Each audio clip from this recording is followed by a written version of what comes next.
Fake this test. This one predicts longevity in terms of fall risk, your pull-up potential, your biological age, your shoulder health, and your mortality rate, literally how long you could live.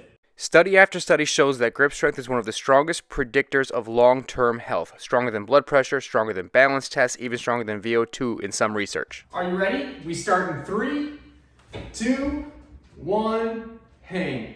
The rules are simple. Use a pull-up bar, hands shoulder width apart, feet off the ground, full dead hang, no bending knees to cheat, no chalk. From here, you just get comfortable. Make sure you're in for the long haul. Grip tight. Go as long as you can. Now, before we jump into the rankings by age and sex, here's the wild part. Most people don't get nearly as far as they think. Shoulders collapse or something happens and they fall early. This hang test exposes shoulder weakness, poor grip endurance, and asymmetries instantly. Now, before we get into your score, here's why this test actually matters. Grip strength is one of the strongest predictors of healthy aging. It's linked to cardiovascular risk, fall risk, frailty, and even overall mortality.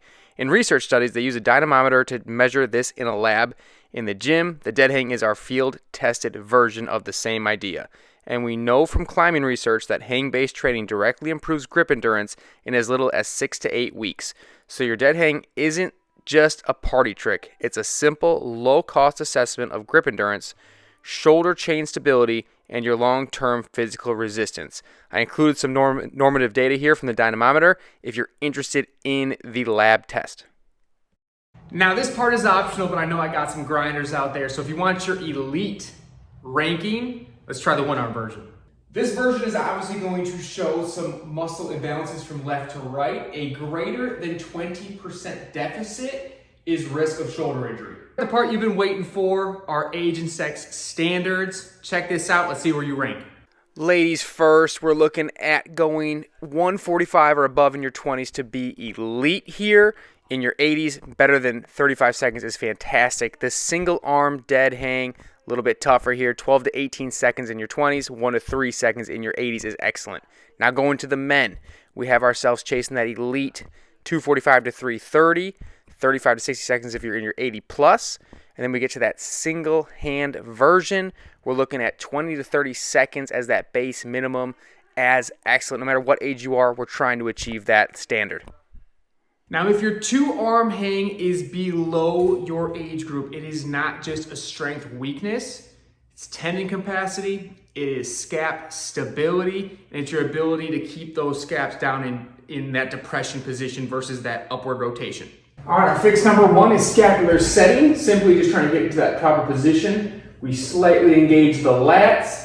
We make sure that we start in that hang position, and then we pull our shoulder blades to the floor, maintaining that aggressive pinch in the lats. Maintaining this position for time is going to help build that scapular stability and endurance. Our second fix is simply grip endurance, obviously training specific. So training those timed hangs, making sure we're just going for longer durations or breaking it up into sets.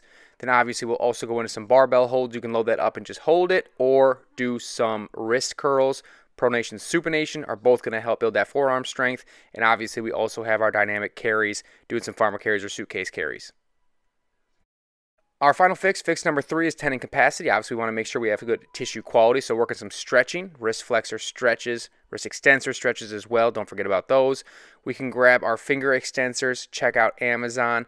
I have it linked in the description. We have some options there for some grip strength work. And then we have our eccentric hangs as well to build out that tendon strength. Getting yourself up there, lowering yourself down slowly, making sure you're in the right positions.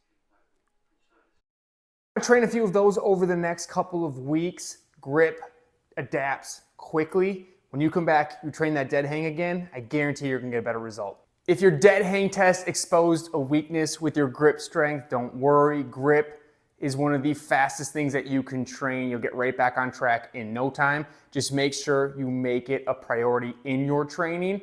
Make sure you stick around, subscribe, like, keep supporting the channel. I appreciate you. More videos to come soon. Never settle with yesterday.